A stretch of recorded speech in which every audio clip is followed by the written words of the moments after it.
So when I first saw this episode, I didn't like it for some reason, but since rewatching it, I've come to really enjoy it. Let's talk about Griffon the Brush-Off.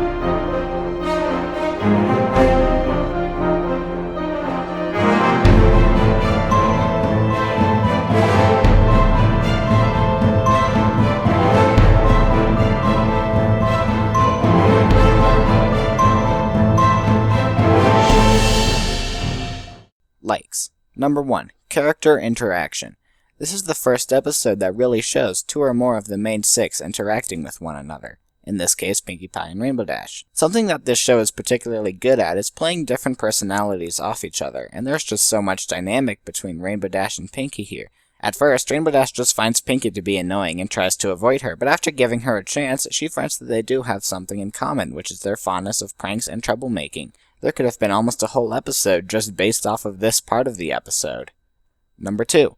Pinkie Pie and Rainbow Dash don't prank Fluttershy, so Pinkie and Rainbow are going around pulling silly pranks on all the rest of the main 6, but when they get to Fluttershy, Pinkie puts a stop to it, saying that Fluttershy is so sensitive that even the most harmless prank will hurt her feelings. Now this is something that is really nice about Pinkie's character. It shows that her desire to prank others just comes from her desire to make others happy. After all, who doesn't enjoy a good, harmless prank? Well, Fluttershy doesn't, and Pinkie is good enough to understand that and make exception. And while that's a lovely little bit of character there, that scene has yet another purpose. It foreshadows a point later in the episode. After Gilda roars at Fluttershy, Pinkie Pie says, and I quote, "I can take it, but no one treats Fluttershy like that." This calls back to the aforementioned fact that Fluttershy is much more sensitive than the other ponies. And while Pinkie knows where to draw the line, Gilda does not, which further helps to sort of vilify Gilda.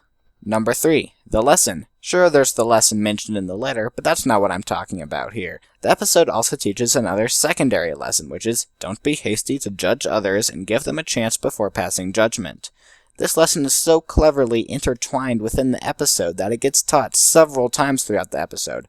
First, Rainbow Dash is quick to assume that Pinkie is just annoying, but later she gives her a chance and finds that Pinkie Pie has an interest in pranks. Later on, Pinkie is quick to assume that Gilda is a bully, but Twilight suggests that Pinkie might just be jealous, so Pinkie decides to second-guess her assumptions and give Gilda yet another chance. And again, at the end of the episode, Twilight admits that she was quick to assume that Pinkie was jealous. 3 different characters all learning the same lesson at different times in different ways. It's ingenious. But wait, it goes even deeper than that. During the party scene, we, the viewers, think that all the pranks were set up by Pinkie as some form of petty revenge on Gilda, which leads to surprise when we find out that the pranks were actually set up by Rainbow Dash. Who's being quick to judge now? The viewers themselves are. We just sort of assumed that Pinkie Pie set up those pranks, and then the episode makes us feel bad by telling us how we shouldn't assume things like that. The way the episode makes you break the lesson and then tells you how wrong you were is such a clever and ingenious way of really drilling the lesson into your head. Dislikes. Number 1. The pacing is a bit weird. The antagonist of the episode, Gilda, doesn't even show up until a third of the way through the episode, which sort of makes all the stuff before that a kind of disproportionately long exposition.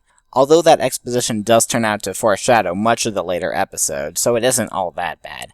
Number 2. Pinkies Humor. Pinkie's silly sense of humor is a bit much in this episode, as it is in many of the early episodes. As the show progressed, her humor improved, but for now we kinda have to deal with intoxicatingly silly phrases like smarty smart smarty pants.